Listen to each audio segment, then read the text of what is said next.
If he didn't need us, so why did he ask the question to us? He knew what alalta was, so what's he asking us? What's alalta? And Ikbar Rav Yosef got upset. Now Shama Rava heard that Rav Yosef was upset at him.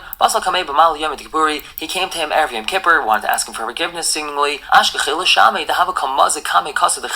He found that Rav Yosef's attendant was mixing a cup of wine for him. Now back in the day, the wine was so strong, they had to dilute it with water, and that's what his attendant was doing for him. So Amalei Rava told Rav Yosef's attendant, Havli de imzig le'ana, give it to me, let me mix it for him. Yoavle, he gave it to him, and he got the schos of mixing a cup of wine for Rav Yosef. Kigashasi, when Rav Yosef was drinking it, Amar Rav Yosef commented, Hadein mizga, this diluted wine, dummy is similar to mizga de Rava bridge of Yosef bar Chama, just like the mixed wine of Rava, the son of Rav Yosef bar Chama, meaning it tastes like Rava mixes cup of wine. Now let's remember that Rav Yosef was blind, so he wasn't able to see who was there. Amar Le, so Rava told him, he piped up and said, who knew? It is him. I'm the one that mixed it for you. Amar Le, so Rav Yosef told Rava, Loi teis vakarach, don't sit down, Ada Amar Le Pirusha Dadein Milsa, until you tell me pshat in the following thing. What pshat on pasuk? Umimidbar matano, matano nachliel bamos. This is a list of places that Am Yisrael traveled in the midbar. But what do we learn from this pasuk? So Amar Le, he told him, Kimun sha'isa adam es atzma kemidbar. When a person makes himself like a midbar, like a desert, shu mufkar l'chol, that he's completely hefker for everyone to teach everyone Torah for free. So Torah nitna lev matana, Torah is going to be given to him matana. Shnamar says umi midbar matana, from midbar to matana. Now kimun nitna lev matana. Once Torah was given to him as a matana, as a present, nichal lekel, Hashem makes it his inheritance. Shnamar says in the pasuk umi matana nachliel. And kimun shenichal lekel, once Hashem made it his inheritance, ayol legdula, now he becomes great. Shnamar says umi nachliel bamais. Bamais is the lashon of heights. However, v'migbia atzmai, if a person elevates himself, if he makes himself haughty and chashuv, Hakadosh Baruch Hu mashpila, Hashem is going to lower him. Shnamar, because the pasuk says umi bamais hagai, and from the heights into the valley. And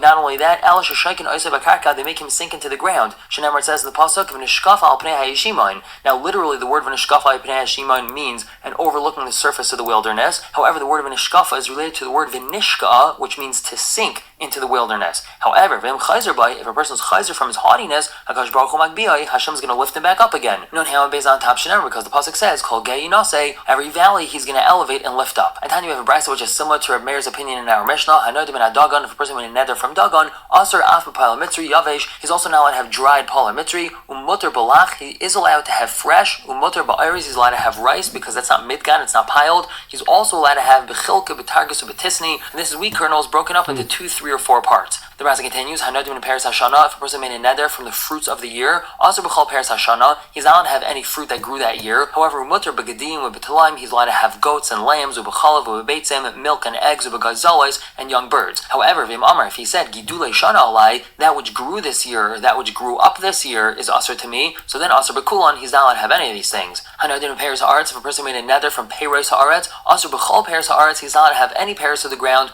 umutter bekameinu pitrius, but he is allowed to have truffles and mushrooms. Vim Amar, but if he said, Gidule Karka alai, something that grows from the ground is asr to me, so then asr bekulan, he's not allowed to have any of these, including truffles and mushrooms. Ask the Gemara of he'll ask you stira. We have a brisa that says, Al davar she'en gidule min haaretz, on something that doesn't grow from the ground. Aimer, what does a person say? Shahakal ne b'dvarei. Avatani, we have a brisa, Al melach, on salt, Val azamis, and on salt water, Val kameinu pitrius, and on truffles and mushrooms. Aimer, what does a person say? Shahakal ne b'dvarei. So we see that mushrooms and truffles don't grow from the ground. So if he says things that grow from the ground are usher to me, why is he usher to have kameinu pitrius? So Amar Rabbi, he explains, Mirba rabu me'ara, they grow from the ground, meinuk me'avir yanki, but their nourishment comes from the air. V'loy me'ara, not from the ground. So in terms of what bracha to make on mushrooms and truffles, we don't make ha'adama because they don't get their nourishment from the ground, they get their nourishment from the air. But they still are growing from the ground, and that's why, when it comes to neder, he would be usher in them. As the Gemara, V'alkatani al davar she'in gidulei min haaretz. The brisa says very clearly on something that doesn't grow from the ground. So we see the commandment pictures don't grow from the ground. So Gemara says, you're right, Tani al davar she'in yonik min haaretz. We should really understand the brisa as telling us something that doesn't get its nourishment from the ground. And we want another similar Mishnah. Someone that made a neder from clothing, mutar b'sak u'b'yuriu b'chamila. He's allowed to wear sak, which is sackcloth, uria is a sheet, and chamila is some sort of garment. Amar, let's say the fellow said, kainam tsemer oila alai, kainam wool from going on me, mutar l'eskasus b'gizei tsemer, he's allowed to cover himself with shearings of wool. When he says kainam tsemer oila alai, it's mashma that he's not going to wear wool clothing,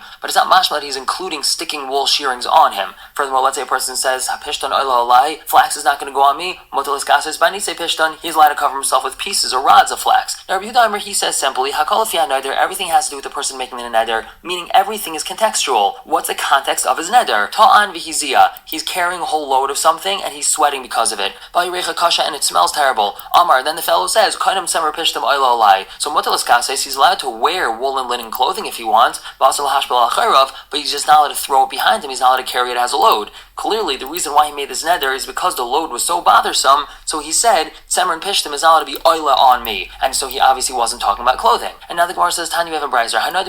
If a person made a neder from clothing, motor b'saki b'riyo b'chamila, he's allowed to wear these things. V'aser b'pondo b'piskia, he's not allowed to wear these two types of things, which are different types of belt, ub'skurtia, or leather shirt, ub'katavlia, which is something else made out of leather, vampilia, which is some sort of leather shoe, ub'plinia, also something made out of leather, u'mechasayim v'kaiva, or pants or a hat. All these things are considered clothing. Now the Gemara just asks, Maya skurti, what is a skurti? Amar Rabbi Barachana, kituna tetzala, a leather shirt. And Tanya, we have a similar brisa, not talking about Nedarim, but talking about what's considered clothing that one is or not allowed to go out with on Shabbos. Yaitzim b'sak aveh, a person is allowed to go out wearing a thick sackcloth on Shabbos. Ub'sagis aveh, or a thick sagus, which is a type of sackcloth. U'b'riyo, u'b'chamila, mibnei hageshamim. The reason he would wear this is because of the rain. This was some sort of garment that one would wear because of rain. So he's allowed to wear this out on Shabbos. It's not considered carrying, it's considered a cloak, it's considered a garment. He's not allowed to go out wearing a box, basket, or mat on his head because of the rain. Shepherds are allowed to go out with sackcloth. It's not only shepherds, anyone that wants to go out wearing sackcloth, he's allowed to. The Chum were speaking with what's common, and it was common for shepherds to go out with sackcloth, so they said shepherds go out with sackcloth. But anyone that wants to wear it out could wear it out on Shabbos. And Rabbi Huda said in our Mishnah, everything has to do with the context of how the neder was made. And then you have a brayza with another example.